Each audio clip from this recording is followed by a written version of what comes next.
Swayam Prabha. Digital India. Educated India.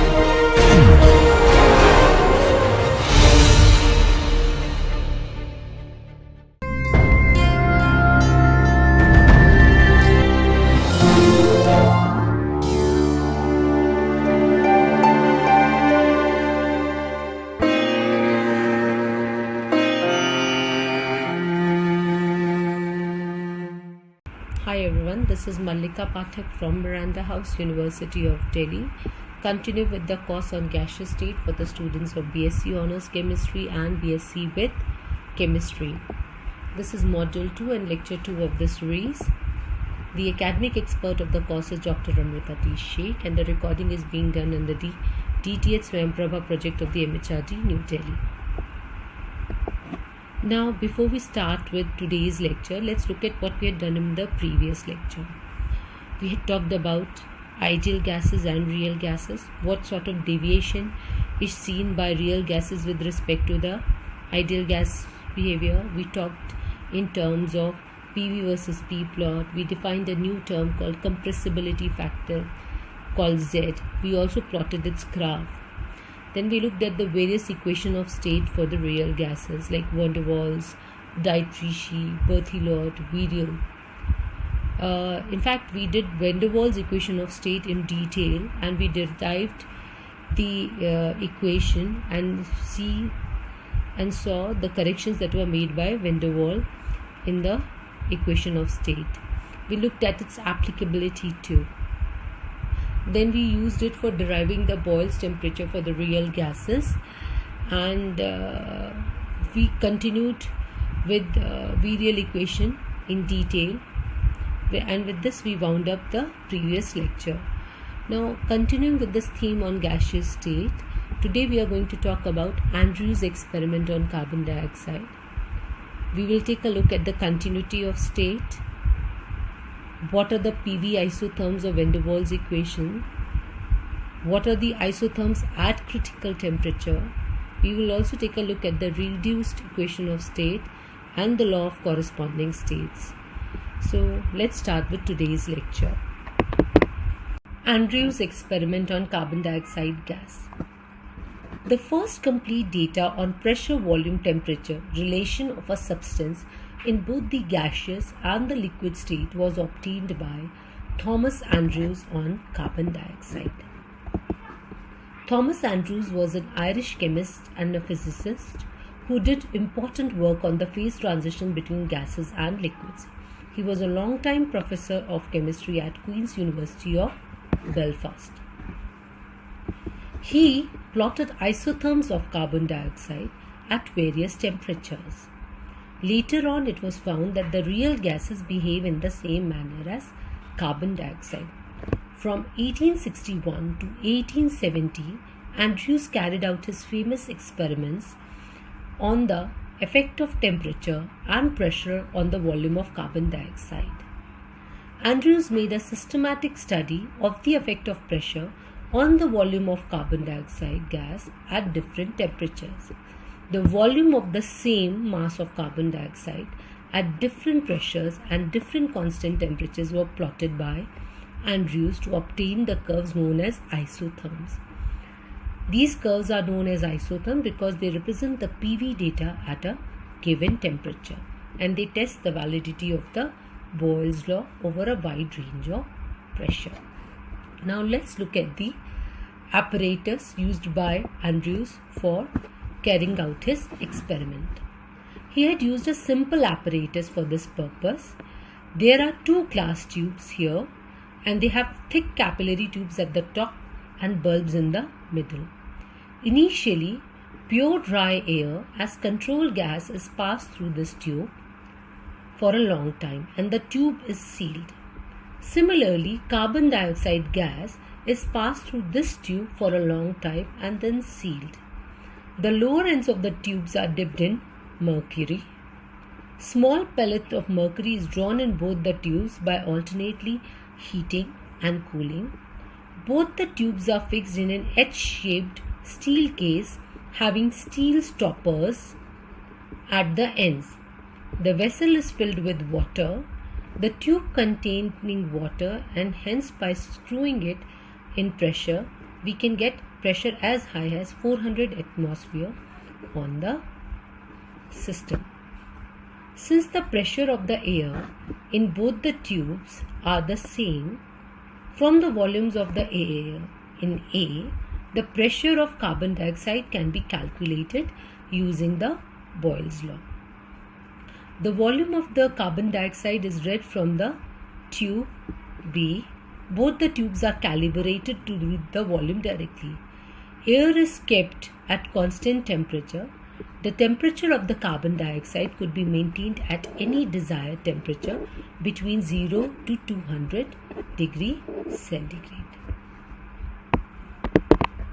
Let's look at the Andrews isotherm of carbon dioxide gas. You have pressure on the y-axis, volume on the x-axis. You have light blue curve, pink curve, blue curve, green curve and red curve. These are all representing the PV data at particular temperatures and are called as isotherm. Now let us consider the isotherm at 21.5 degrees centigrade, this pink curve, right? So when the pressure is low and the volume is high, so this represents point A, let's say. Here pressure is low, so you can see it on the y-axis the value is low, on the x-axis it is large. So A, it represents when the pressure is low and the volume is large. As you increase the pressure, the volume decreases in accordance with the Boyle's law. When a certain volume B is reached, the liquefaction starts. Now the volume starts decreasing rapidly and the pressure remains constant. This isotherm horizontal portion represents where all the gas is getting liquefied, and this will remain till all the gas has been liquefied and you reach the point C. So B represents the point where the liquefaction has just started, C represents the point where liquefaction is completed, and in the region B to C, this horizontal portion, you can see the effect of pressure on the system, which consists of liquid carbon dioxide and gaseous carbon dioxide in equilibrium with each other. The portion CD represents the effect of pressure on the volume of the liquid carbon dioxide. This portion is steep and in fact almost vertical, indicating that the liquid is much less compressible as compared to the gas. Now AB represents the behavior of carbon dioxide gas. So AB, the effect of carbon dioxide gas, CD, liquid carbon dioxide gas, and between B to C you have both liquid and gas coexisting with each other, and they are said to be in equilibrium and the pressure has remained constant. This pressure is not dependent on the relative quantities of the liquid and the gas. It will be seen later and will be talked about later that the pressure at which this takes place, where the liquid is in equilibrium with the vapor at a given temperature, that is known as the vapor pressure of the liquid. It is an important phenomenon and we will be talking about it later. Let's look at the isotherm at 13.1 degrees centigrade. This isotherm represents the same characteristic as that of 21.5 degrees centigrade, except that you see that the horizontal portion is larger. That is, the existence of gas and liquid together is for a very, very long time. So what you see from this is that at lower temperature the horizontal portion is larger. As you increase the temperature, the horizontal portion decreases. So in fact at higher temperatures it goes on decreasing, and in fact at 30.98 degrees centigrade what you see is that there is no horizontal portion. There is just a slight hump showing a very short range of coexistence of liquid and a gas. Andrews found that the liquefaction of carbon dioxide at the temperature 30.98 centigrade was critical. In fact, it was so critical that any temperature above this value, carbon dioxide cannot be liquefied even at very, very high pressures of 300 to 400 atmosphere. But below this, the carbon dioxide can be liquefied, and that is why this was very important. So this is a very, very critical point. So below this, the gas can be liquefied if you apply a pressure, but above this the gas cannot be liquefied however high a pressure is applied. And this phenomena is common phenomena for all the real gases.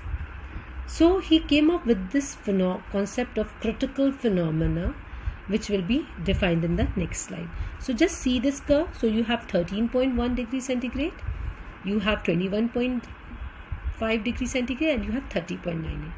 The 31.1 degrees centigrade, the green curve, does not have a horizontal portion. If I join all the points of the horizontal curve, we get a parabolic shape. Inside this parabolic shape, I have liquid and vapor coexisting together. To the left, I have liquid. To the right, I have only vapor. So to the right of the curve, I have vapor. To the left of the curve, I have liquid. And within this parabolic curve, we have liquid and vapor coexisting together. Now let's talk about the critical phenomena that he had noticed and he defined. So like I said, he said that 30.98 degrees centigrade is very critical. Below this, you can liquefy a gas. Above this, you cannot liquefy a gas however high a pressure is applied. So he defined a point called as critical point. It is the point on the isotherm for the critical temperature at which the change of state from gas to the liquid takes place under a constant value of Pc and Vc. So this point, this portion is a critical point because at this place also you can have changing of state taking place from gaseous to liquid at a constant pressure of Pc and constant volume of Vc. So this is called as the critical time point. Below the critical point, the gas can be liquefied. Above the critical point, the gas cannot be liquefied however higher pressure is applied. Then comes the critical temperature. The temperature above which a gas cannot be liquefied however high the pressure is applied, and that is called as the critical temperature of the gas. Then the critical pressure. Critical pressure is the minimum pressure which is required to cause liquefaction at the critical temperature, or it is the pressure which is just sufficient to bring about the liquefaction of the gas at the critical temperature known as the critical pressure. Then comes the critical volume. Critical volume is the volume occupied by 1 mole of the gas at the critical temperature and the critical pressure. So then we have critical point. This is the critical point. The temperature at this place is the critical temperature. The pressure which is required to cause the liquefaction is called as the critical pressure. The volume of 1 mole of the gas at the critical temperature and pressure is called as the critical volume.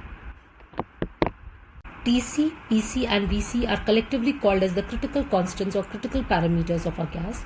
All the real gases have characteristic critical parameters. At critical temperature and under critical pressure, a gas becomes identical with its liquid and is said to be in the critical state, and the phenomena is called as the critical phenomena. These are the values of the critical parameters of few gases like helium, hydrogen, oxygen, carbon dioxide. You can see the values of Tc, Pc and Vc. What you see is that there is some gases which have very, very low critical temperature, and then some which have critical temperatures which are within the ordinary range of temperature. So what we actually see is that there is no fundamental difference between the so-called permanent gases like helium, hydrogen and oxygen and the temporary gases such as carbon dioxide, methane, hydrochloric acid, chlorine, ammonia. The difference only lies in the fact that the so-called permanent gases have very low critical temperatures, much below the ordinary range of temperature. The so-called temporary gases have critical temperatures which are within the range of ordinary temperature. So they can be easily liquefied, whereas you have to really cool them and use drastic conditions to liquefy the permanent gases. Now let's take a look at the continuity of state. Ordinary gaseous and liquid states are only widely separated states of matter. One state may be made to pass to the other by a course of continuous physical changes, representing nowhere any break of the continuity. In other words, the transformation from the gaseous state to the liquid state or vice versa may be made gradually without passing through the phenomena of condensation. That is, nowhere during the transformation two phases will coexist. This is Andrews' theory of the continuity of state. A careful examination of the Andrews isotherm, plotted here, shows that it is possible to convert liquid into gas and vice versa without any discontinuity. That is, without having at any time more than one phase present. On joining the ends of the horizontal portions of the various isotherms, a boundary curve represented by this red parabola is obtained. At the top of this parabola lies the critical point. Within the area of the boundary, you have both liquid and the gaseous state, which are coexisting together. But outside the area, you either have a liquid state or a gaseous state alone. Now let us suppose a certain volume X, represented by a point on the 13.1 degree centigrade isotherm, is heated at constant volume to a temperature at which the pressure increases to a point Y. So we are going from here to here, which is lying above the critical temperature of the gas and the critical pressure. Now let this gas be now cooled at the same pressure. The temperature and volume both will decrease along the line YZ. At Z, the temperature is 21.5 degrees centigrade. The carbon dioxide here exists as a liquid. This exists as a liquid, and at here it was gas. During this transition from the gaseous state to a liquid state, there has never been more than one phase present at any time. As the temperature is decreased from Y to Z, the volume of the gas decreases gradually till the molecules are close enough for the van der Waals forces of attraction to cause the condensation into the liquid state. This process of transition from the gaseous state to the liquid state is therefore regarded as continuous. So I am repeating, we went from this point on the 13.1 degree centigrade isotherm. So sorry, these curves are not coming, these lines are not coming straight, but straight, and then it goes from here to here. So this is my X point, this is my Y point, and this is my Z point. So from X to Y, you went at constant volume, and from Y to Z, you went at constant pressure. And in this case, because you went from X, which was a gaseous state, to Z, which was a liquid state, and you never found anywhere the two phases coexisting together, therefore this is called as a continuous state or the state of continuity. Let us take a look at this from a different point of view. At the critical temperature, the boundary between the liquid and the gas phase disappears and the densities of the substances in the two phases are the same. These observations led Andrews to believe that there is no difference between the liquid and the gas at critical temperature. The idea of continuity of state may be best understood more clearly with reference to this figure, where the paths BC and GD of the curve can be realized experimentally. If a gas is compressed isothermally in a perfectly clean and smooth vessel, the volume decreases along the isotherm EG until the point G is reached, when the liquefaction should start. However, it may happen that the liquid is not formed, and further increase in pressure produces a decrease in volume along the line GD. Along the GD, the gas is termed as supersaturated or supercooled vapor. Any attempt at increase of pressure beyond D results in sudden liquefaction. Similarly, the section BC of the isotherm may be realized. With the reduction of pressure, the volume of the liquid increases along BC without vaporization starting at B. The system is unstable along BC in the sense that a slight disturbance would be sufficient to cause the system to revert spontaneously to the stable state, where the liquid and vapor are in equilibrium. The part CFD cannot be realized experimentally, as this represents the impossible situation that the volume increases when the pressure increases. In spite of this, there is an element of continuity from the gaseous state to the liquid state, as the continuous curve BCFDGE represents the PV relationship of the substance in both the states. We know that the van der Waals relation mathematically represents this curve, whereas it is impossible to get an analytical expression which corresponds to the isotherms below the critical temperature as obtained by Andrews. Let us look at the PV isotherms of the van der Waals equation. For 1 mole of a gas, the van der Waals equation can be written as P plus A by Vm square, Vm minus B equal to RT, or PVm plus A by Vm minus PB minus AB upon Vm square is equal to RT. If we multiply this equation by Vm square and divide by P and rearrange, we will get an equation of the type Vm cube minus B plus RT by P Vm square plus A by P Vm minus AB upon P equal to 0. Now this equation is a cubic equation in the variable Vm, and therefore for any single set of values of pressure and temperature, you will get 3 values of Vm. In fact, you can get values like 3 real values or only 1 real and 2 imaginary. So you can get any kind of values. So if at constant temperature the values of V are plotted against P, you get a curve like this.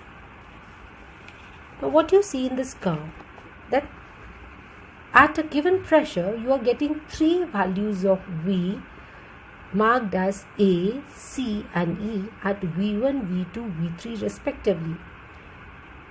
If the temperature is increased, you will see that these isotherm will still have 3 values of V, but now these values will be closer to one another at the given pressure P. If you further raise it, at certain given temperature, you will find that the 3 values of V have become identical to each other. And where that happens, that is called as critical temperature. And at a still higher temperature above that, you will find that there is only one real value of V for any given value of pressure. Thus, below the critical temperature of a gas, the isotherm will consist of 3 values of V for a given pressure, and above critical temperature you will only have one real value of V for a given pressure. So this, just to recall, I must tell you that AB represents the superheated liquid and ED represents the supersaturated vapor. These both states are metastable in nature and they will be realized only when the volume is changed very slowly. It must be pointed out here that the isotherms plotted here are based on theoretical calculations of V corresponding to different values of P obtained by using the van der Waals equation. At the endpoints of the horizontal line A, the conversion of gas into liquid or vice versa will just commence. So the system should have the same values of Gibbs function at A and E.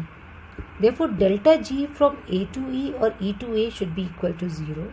And we know that dG is equal to VdP. So, if I integrate VdP within the limits A to E, it should give you the value equal to 0. So, what it means is that the line AE, which divides this curly curve A, B, C, D, E, will divide it into two discontinuous regions which are going to be totally equal. So ABCA is going to have the same area as CDEC, but the only difference is going to be that they are going to have opposite signs so that their sum is equal to 0. Let us look at the isotherm at critical temperature. For 1 mole of a gas, the van der Waals equation can be written as P plus A by Vm square, Vm minus B is equal to RT.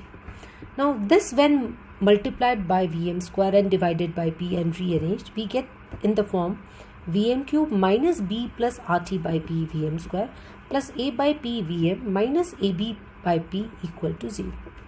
Now when you increase the temperature, the values of the three roots at A, C and E become closer to one another, and ultimately at the critical temperature they become identical. Now since this temperature is critical, the value of V that we are talking about is actually the critical volume of the gas. That means Vm is equal to Vc. That means Vm minus Vc equal to 0, or Vm minus Vc whole cube is also equal to 0. Now if I expand the expression, we get Vm cube minus 3Vc Vm square plus 3Vc square Vm minus Vc cube equal to 0.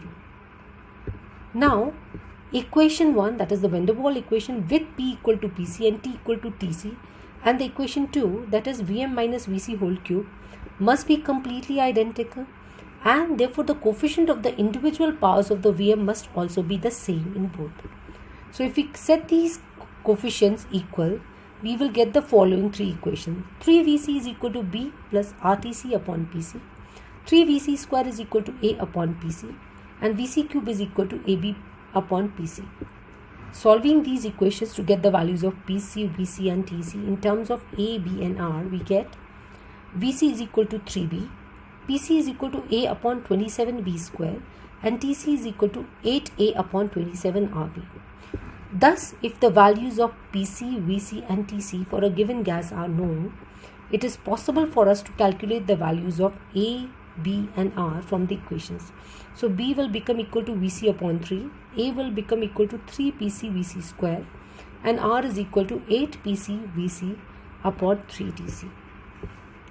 Since experimentally we know that it is difficult to determine the value of Vc, it would be better to obtain the values of A and B from Pc and Tc only. So we can then therefore rearrange to get B is equal to 1 upon 3 RTC upon 8Pc, which is equal to RTC upon 8Pc, and A can be written as 3Pc Vc square, which is equal to 3Pc into 3 RTC upon 8Pc whole square, which will give you 27 RTC square upon 64 Pc. So these are the values of A and B.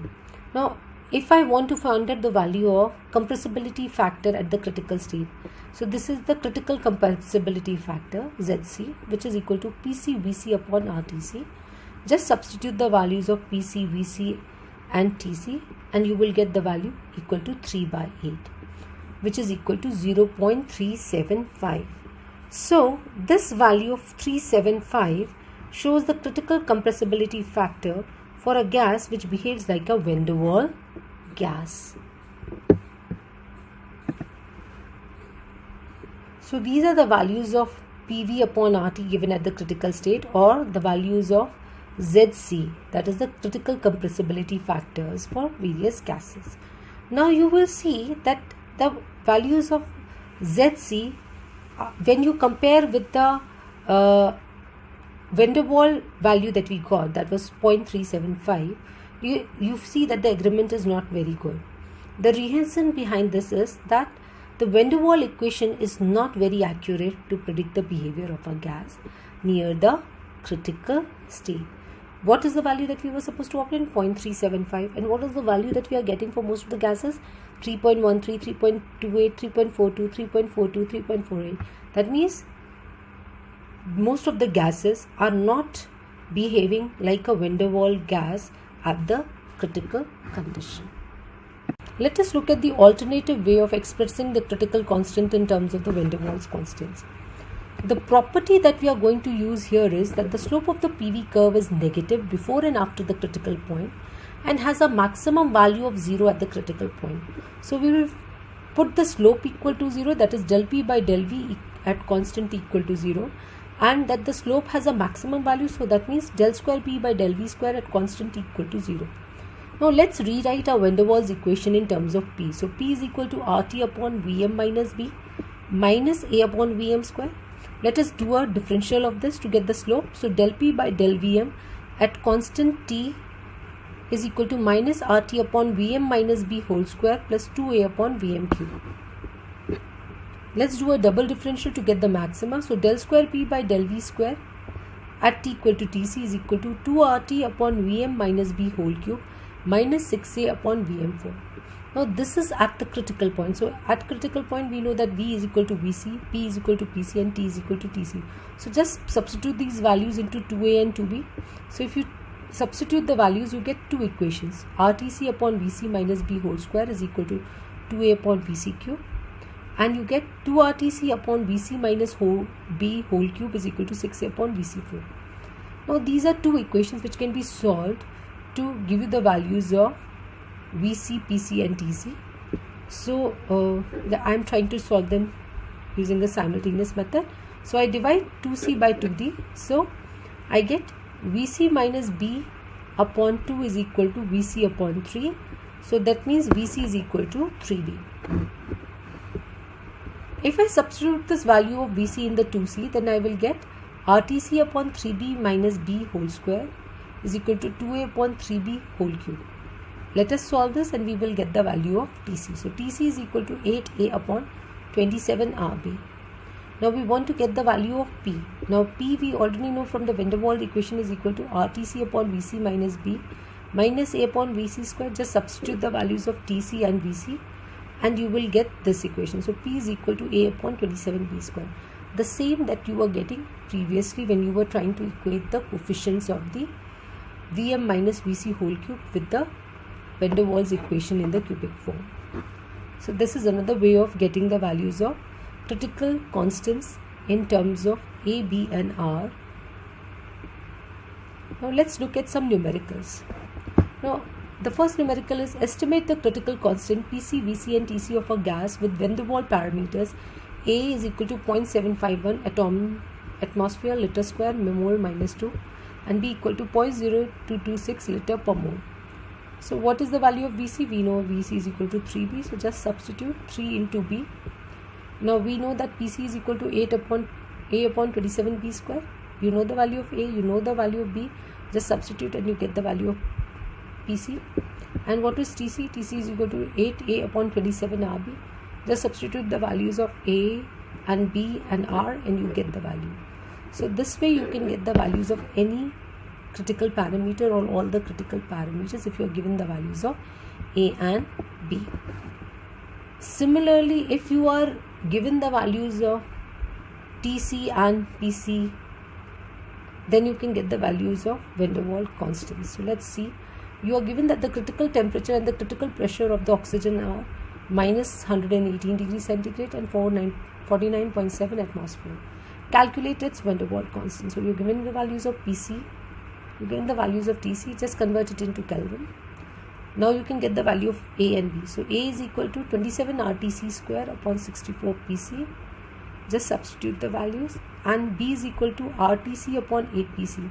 So just substitute R, Tc and 8 into Pc and you will get the values of B. So if you're given the values of A and B, you can get the values of critical constant, and if you're given the values of critical constant, you can get the values of van der Waals constants. So this way you can use these equations to solve the numericals. Reduced equation of state. Van der Waals equation can be written in a form which does not contain any constant characteristics of individual gases.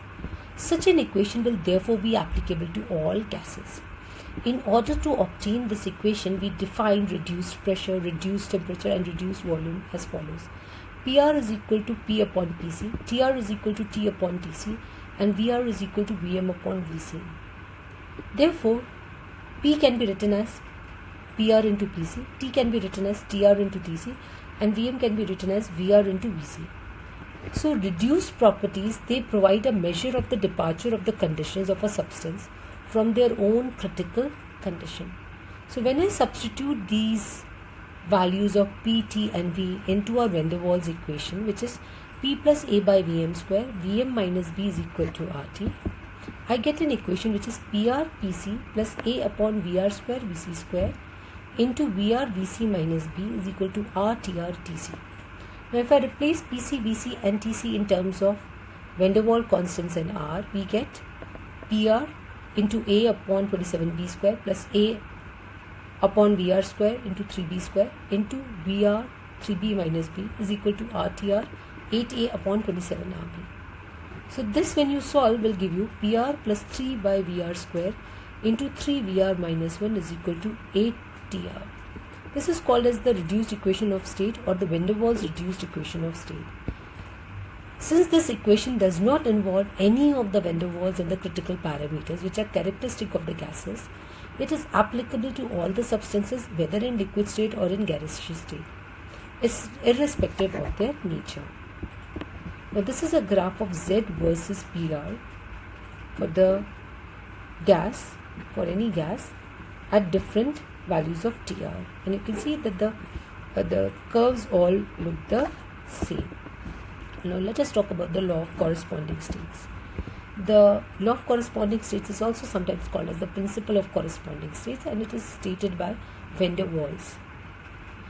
So what does it state? It states that if two gases have the same values of reduced pressure and the reduced temperature, they will also have the same values of reduced volume. That is when they are said to be corresponding to each other. So substances will behave alike at the same reduced states, and substances at the same reduced states are at the same corresponding states. So this is what the law of corresponding states is. It says if you have the same values of reduced pressure and temperature, then you will have the same values of reduced volume also for the two gases.